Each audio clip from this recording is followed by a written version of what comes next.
warahmatullahi wabarakatuh.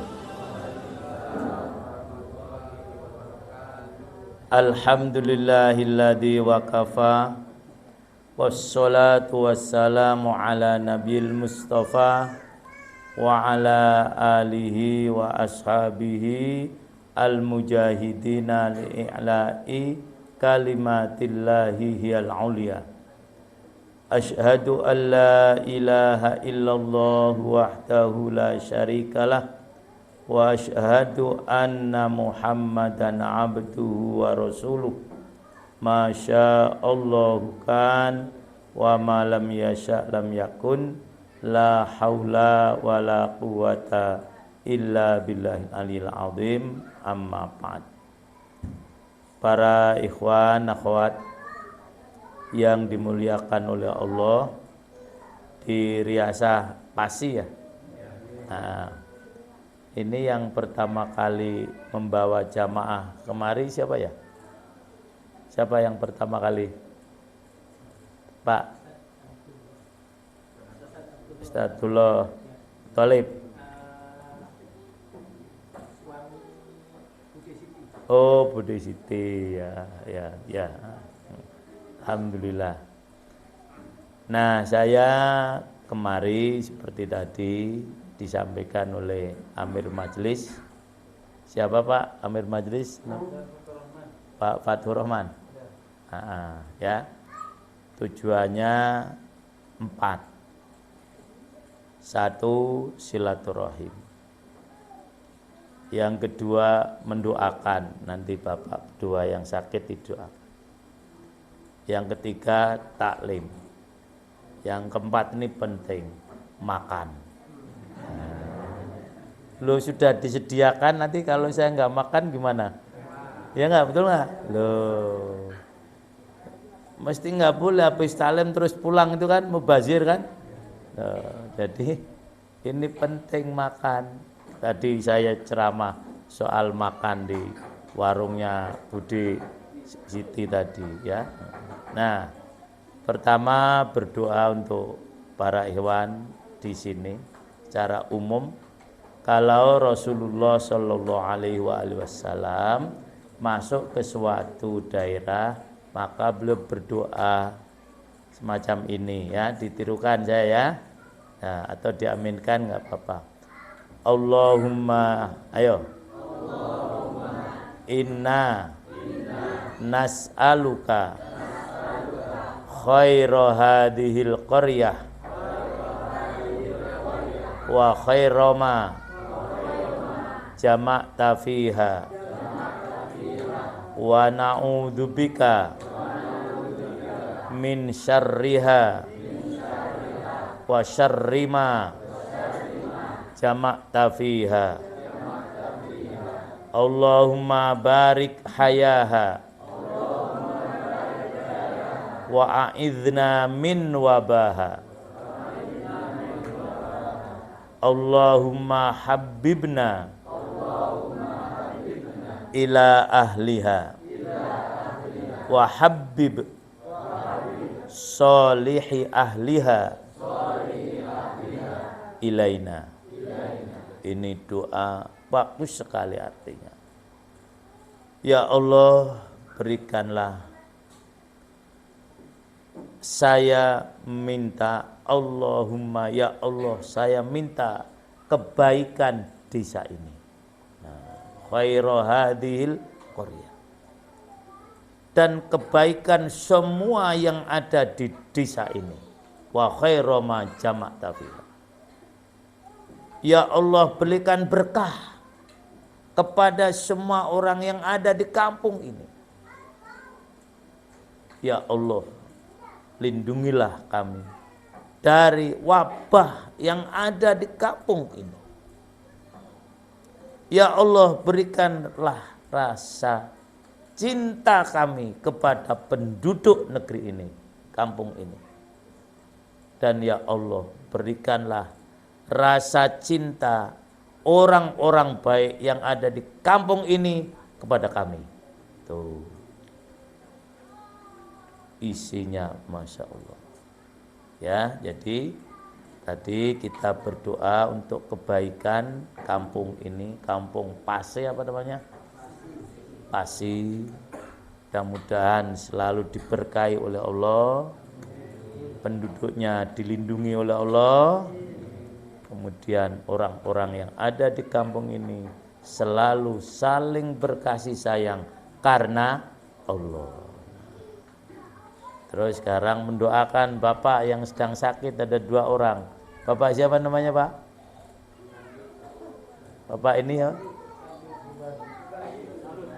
Mbah Sinten? Saludin. Terus Bapak Subandi ya. Kita doakan ya untuk kesembuhan beliau berdua ya. Diaminkan ya. Allahumma antas syafi isfihima syifaan la yughadiru saqoma. Allahumma ya mudibal ba'sa antas syafi isfihima syifaan la yughadiru saqoma. Allahumma ya mudibal ba'sa antas syafi isfihima syifaan la yughadiru saqoma. Amin. Mudah-mudahan simbah berdua. Umur berapa Pak Saludin? 60 berapa? 60? 64. Mbah Sinten 77. Makanya saya panggil Mbah semua ya. Nah, mau nggak dipanggil Mbah? Ya. Mudah-mudahan diberikan kesembuhan oleh Allah Subhanahu wa ta'ala untuk bisa berjihad lagi dan sholat berjamaah lebih rajin lagi. Dah 2. Terus sekarang yang ketiga, makan nanti. Nah, taklim ya. Nah, taklim, mari bareng-bareng. Kalau orang taklim, pengajian atau taklum itu syaratnya mesti 3. 1, ada Quran yang dibaca. Yang kedua, ada Quran yang dijelaskan. Yang ketiga, ada yang mendengarkan. Itulah namanya menuntut ilmu. Jadi mesti ada yang membaca Quran, ada yang menjelaskan Quran, ada yang mendengarkan. Walaupun Quran dibaca, ada yang menjelaskan. Kalau tidak ada yang mendengarkan, jadinya apa? Gila orangnya. Maka penting mana yang menjelaskan dengan yang mendengarkan? Mendengarkan. Lebih penting gitu. Nah, ya, itu. Jadi guru dengan murid penting mana? Penting murid. Nah, ya, itu kata Imam Ghazali. Karena sebetulnya guru itu diajar murid. Gimana kira-kira? Karena kalau guru mau mengajar, kan belajar dulu. Ngajar siapa tadi? Gurunya mau ngajar siapa? Murid. Yang nyuruh belajar siapa? Murid. Maka saya mau ngajar para hewan, saya kan belajar dulu. Pada hakikatnya saya diajar oleh murid-murid. Kalau saya mau ngajar, saya tidak belajar dulu apa yang saya ajarkan. Loh, ya. Itu untuk menghormati orang yang menuntut ilmu. Jadi mulia bukan hanya yang menyampaikan ilmu. Bahkan kalau Quran jelas dalilnya. Khairukum man ta'allamal Quran wa 'allamah. Yang terbaik di antara kalian adalah yang belajar Quran dan yang mengajar Quran. Yang belajar didahulukan. Itu kalau dihitung baik-baikan. Yang belajar dengan yang mengajar baik mana? Baik yang belajar. Kata siapa? Rasulullah sallallahu alaihi wasallam. Maka jangan merasa kecil hati. Para hewan ini penting. Coba sekarang saya menjelaskan begini. Para hewan pergi semua. Kira-kira saya lanjut nggak? Nah, kalau saya lanjut ya ada imam udah gendeng ora ono wong ngaji kan gitu. Nah, sekarang Quran yang kita baca. Imam Syafi'i pernah menyampaikan begini komentar. Seandainya Allah tidak menurunkan wahyu yang lain selain surat ini, cukup sudah. Tidak usah ada surah Al-Fatihah. Tidak ada surah Al-Baqarah. Tidak ada surah Al-Imran. Setelah Al-Imran apa? Tidak ada surah An-Nisa. Setelah An-Nisa surah apa? Al-Maidah. Setelah Maidah apa? Al-An'am. Setelah An'am apa? At-Taubah. Setelah Taubah apa? Al-Anfal. Al-Anfal dulu. Nah, setelah Taubah surah apa? Yunus dan cukup, nggak usah yang lain kecuali surat ini. Surat apa para hewan? Surat Al-Asr. Nah, jadi surah Al-Asr ini nilainya sama seperti Quran isinya. Nah, oleh karena itu malam ini akan kita coba bahas apa benar surah Al-Asr itu nilainya seperti Quran. Ya, kita baca bareng-bareng ya. Tirukan. A'udzu billahi minasyaitonir rajim. Ayo.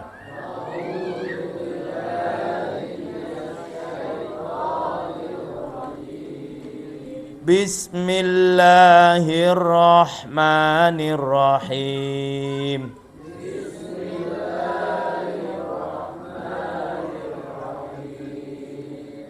Wal 'asri innal insana lafi khusrin illa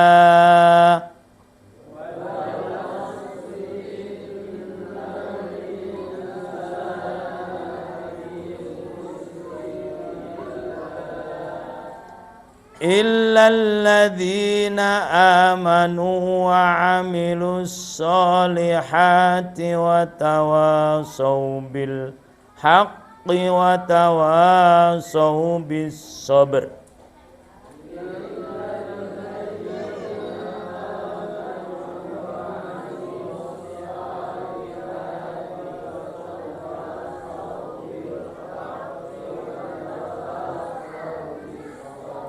Apal semua karena ini surat lengganan sholat.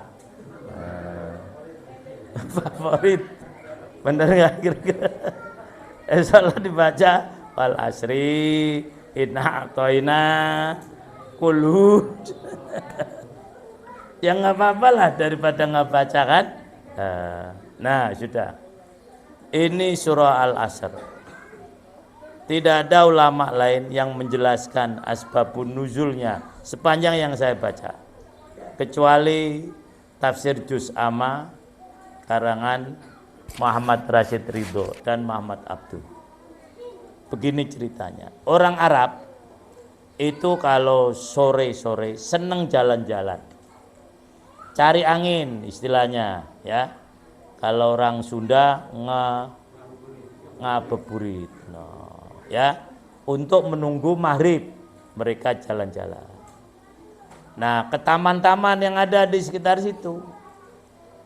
Nah, karena memang mereka hanya jalan-jalan, tidak ada kegiatan aktivitas yang berguna, akhirnya satu dengan yang lain saling menghina, saling mengejek, saling berdebat. Asalnya cuma berdebat biasa. Terus meninggi. Terjadilah permusuhan, perkelahian. Itu diterusur ternyata dimulainya dari ngebeburit, betul ya, asar tadi. Bahkan terjadi peperangan antar suku karena jalan-jalan sore-sore tadi. Akhirnya apa? Mereka menyalahkan waktu sore. Gara-gara waktu sore kita berkelahi. Gara-gara waktu sore kita berperang. Gara-gara waktu sore bapak saya terbunuh. gara-gara waktu sore kakek saya terbunuh. Nah, waktu asar disalahkan. Itu maka Allah menegur mereka. Bukan waktu asar yang salah. Nah, maka Allah menyatakan wal asri, demi waktu asar. Yang salah bukan waktunya. Innal insana lafi khusrin. Manusianya yang salah. Loh. Maka jangan suka menyalahkan waktu. Nah, akan banyak ini Jumat Kliwon tabrakan. Loh. Enggak ada. Waktu mah semuanya baik. Ini Kemis Pon banyak yang mati. Lah enggak ada. Jangan menyalahkan waktu. Waktu buatan Allah. Siapa yang mencela waktu berarti mencela yang mencipta waktu. Siapa? Allah. Nah, ya. Jadi itu. Turun surah tadi mengingatkan yang salah bukan waktunya. Yang salah orang yang menggunakan waktu. Nah, Allah menyatakan manusia itu semuanya rugi. Innal insana lafi khusri. Memang para ikhwan akhwat, orang hidup ini Quran menjelaskan seperti orang dagang. Maka kan sering mengatakan hal adullukum ala tijaratin dan seterusnya. Nah, kalau orang dagang itu kemungkinannya cuma 3. Walaupun saya belum pernah dagang ya. Satu, untung, bener nggak? Nah, kemungkinan pertama. Yang kedua, rugi. Yang ketiga, bangkrut. Udah itu aja. Ini orang dagang. Pertama untung, yang kedua apa? Rugi, yang ketiga bangkrut. Bagaimana pengertiannya? Orang dagang yang untung kalau hasilnya lebih banyak daripada modalnya. Nah, percaya nggak? Kalau nggak percaya tanya Bu Siti itu. Nah, jadi asal modal hari ini, penghasilan hari ini lebih dari modal hari ini berarti apa? Untung. Yang kedua rugi, yaitu apabila hasil hari ini sama dengan modal hari ini. Ya enggak mam, enggak rugi, itu impas, enggak ada impas. Balik modal, tapi rugi, rugi apa? Loh, itu namanya rugi. Lah, jadi, udah rugi, bangun jam 3 kan gitu, orang masih pada tidur. Nah, macam-macam rugi. Jadi kalau nggak balik modal berarti apa? Rugi. Nah, kalau yang bangkrut itu kalau penghasilannya lebih sedikit daripada modalnya. Itu bangkrut. Lama-lama mesti habis. Maka Allah memberikan penjelasan agar kita tidak masuk rugi. Rugi itu bahasa Arabnya khusrin. Apa? Nah, kalau rugi apa bangkrut yang tekor? Yang tekor yang rugi ya? Rugi tekor. Nah, supaya tidak tekor, kata siapa? Nah, As-Syekh Soleh. Di tafsirnya rugi ditafsirkan tekor. Allah memberikan tuntunan surah Al-Asri ini supaya orang tidak rugi. Maka perhatikan surah Al-Asri.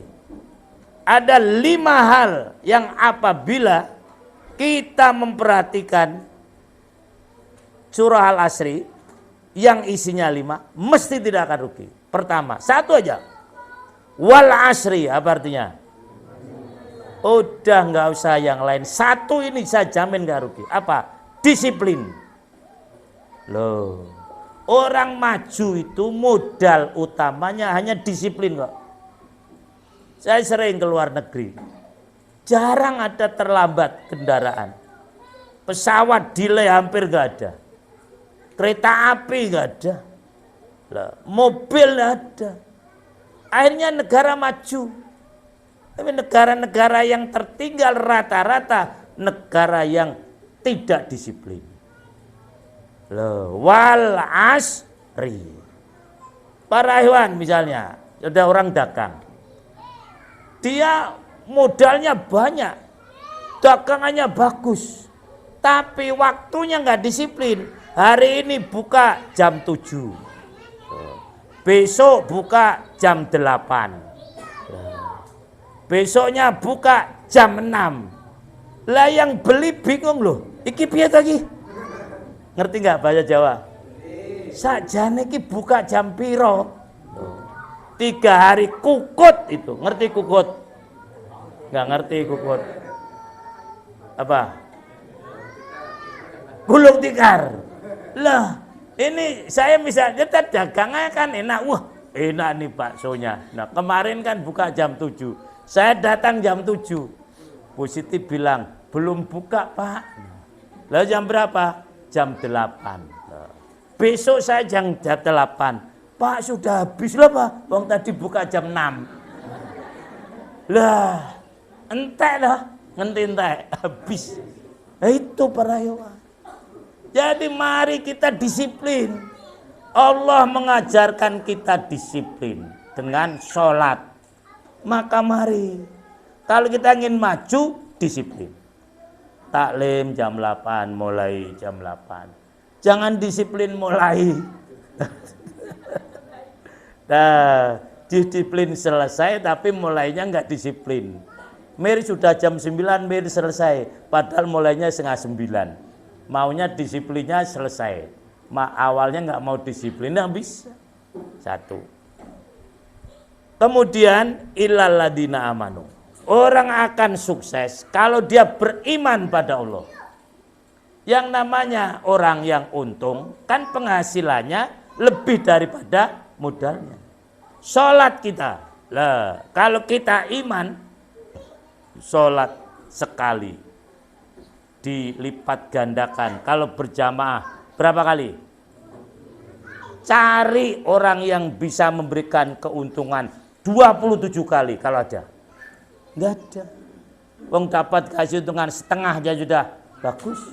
Tapi kalau kita beriman, kita sedekah 1000. Jadi berapa minimalnya? Kali 2, kalau sholat ini sedekah berapa minimal? 70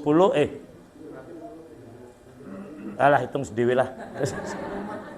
Yang jelas dilipat gandakan. Kalau masalah uang pusing saya. Ya itu. Jadi itu kalau kita beriman, mesti pahalanya akan dilipat gandakan. Minimal berapa? 10 kali. Illal ladina amanu. Yang ketiga, wa amilus sholihat. Bekerja yang baik. Kalau pekerjaan kita tidak baik, mesti rugi. Sudah hilang tenaga, pelanggan nggak datang lagi. Contoh, saya pernah dialog sama orang tukang. Wah, dia bilang, saya dapat borongan sekian puluh juta. Hanya dengan sekian juta selesai. Dan saya dapat keuntungan sekian kali lipat. Tapi setelah itu dia tidak ada yang pesan lagi. Karena apa? Borongannya sembarangan. Saya dulu tukang jahit.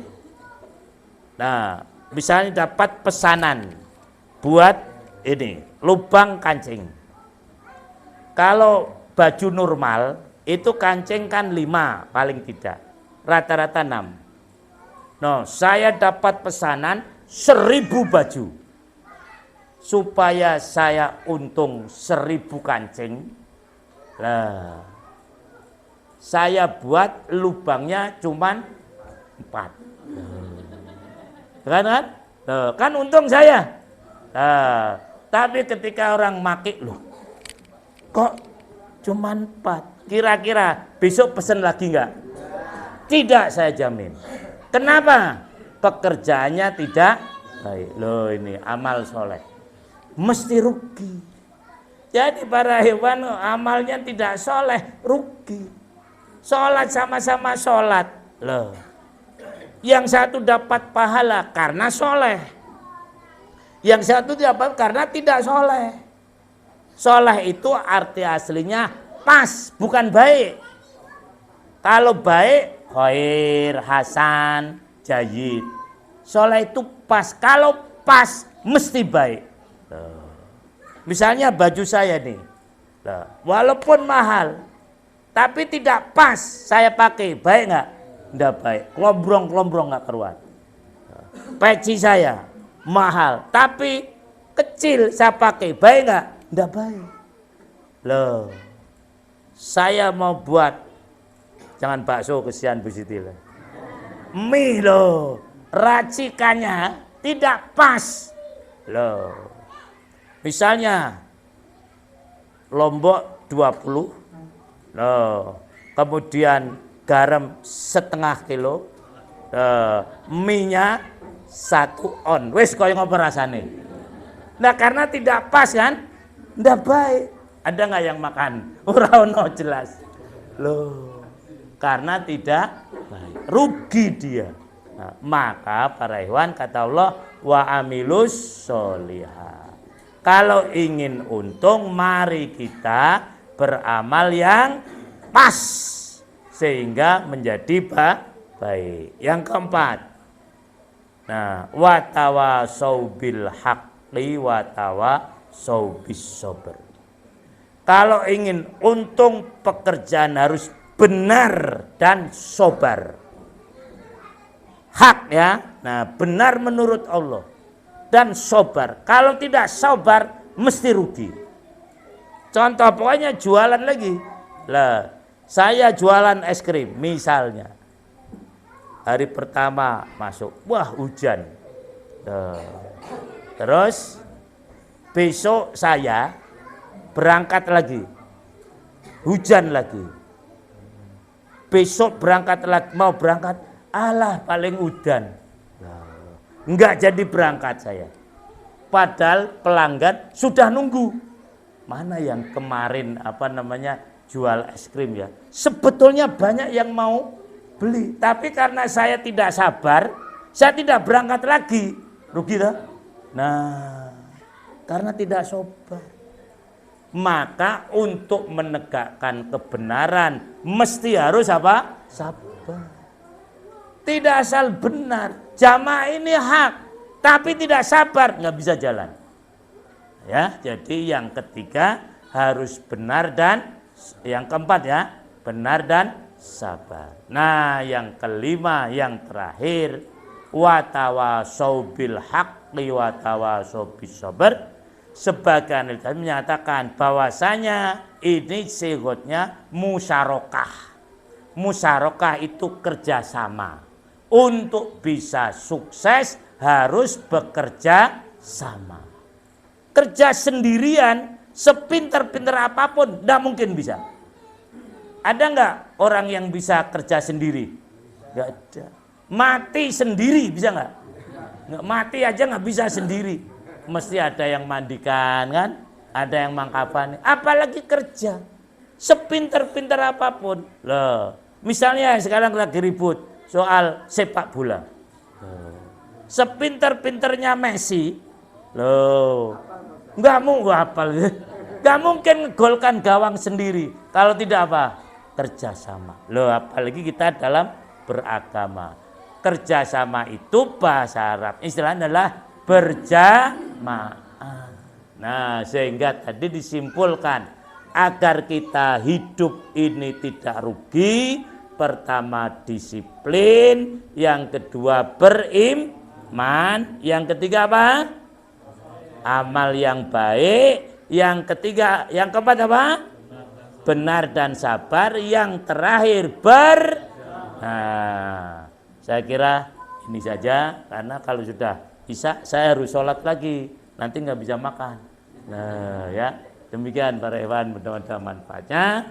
Kurang lebihnya maaf. Assalamualaikum warahmatullahi wabarakatuh. Kami kembali ke majelis. Assalamualaikum warahmatullahi wabarakatuh.